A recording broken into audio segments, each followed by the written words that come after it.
of one of rap music's biggest stars. When Tupac Shakur was fatally shot in Las Vegas last year, his friend and manager, Suge Knight, was by his side. Tonight, in an exclusive interview, Suge Knight talks with our Lennon Ozizwe about what he saw and the events leading to Tupac's murder. September 7th is a part of history. It's a sad day. It's an educational day. September 7th is a day that would change death row records forever. A day filled with mystery that started with a fight at the MGM Grand and ended with the shooting of rapper Tupac Shakur and death row CEO Suge Knight. Last week in a Los Angeles courtroom, Knight had his probation revoked, and he was sentenced to 9 years in prison because of the events of that night. Defendant is sentenced on each count 2 and 3 to 9 years in state prison. Tonight, in the first and only television interview since the sentencing, Knight talks about that evening. A night he says began with a good time in Las Vegas with a man he calls his best friend. Well, you know, we usually do our same old usual routine. Me and Pac come in and we'll go gamble and we play like nobody else can play and see a bunch of women around and we have fun. We didn't have to think about how to have fun. It came natural. Together they went to see Knight's Las Vegas neighbor Mike Tyson fight at the MGM Grand. It was the fight that followed in the lobby that would have the most devastating impact. Knight claims not to know what prompted the free-for-all that lasted only seconds. In this exclusive video, you can see a steamed Tupac and Knight leaving the Grand with a growing entourage. The party continued as the men headed up the Las Vegas Strip on the way to a fundraiser, but they were stopped by a shower of bullets. Tupac was fatally wounded. Knight was struck in the head.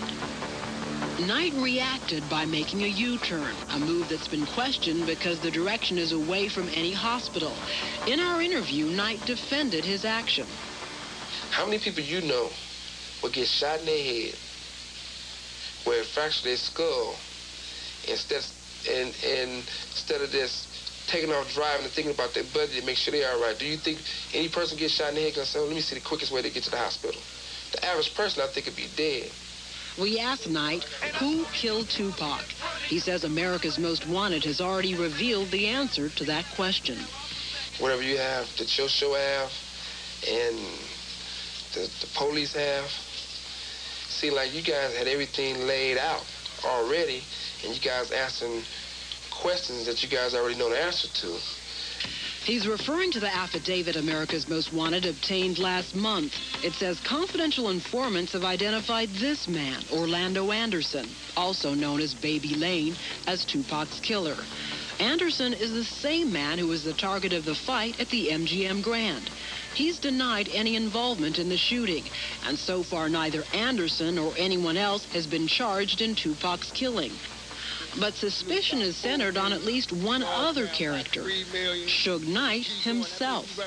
There's another theory, and we even had tips at the show. People say that you're behind the killing of Tupac. Okay. Once again, let's use common sense.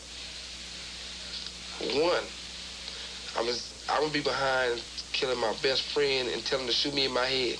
Just shoot me in my head. Make sure you hit me in my head for it can look good.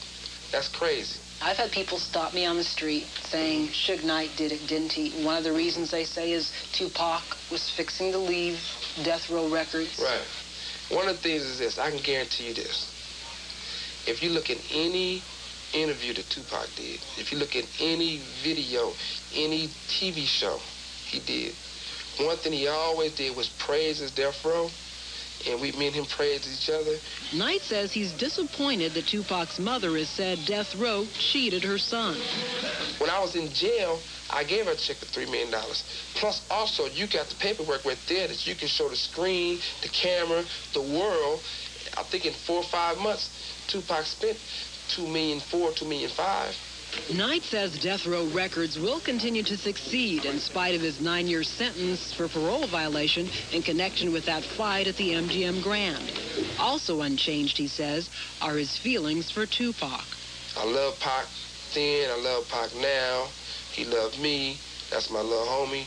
And it's always going to be that way, you know, and there's nothing going to change that. But 6 months later, the murder of Tupac Shakur remains unsolved. If you have any information about the shooting, please call 1-800-CRIME-TV.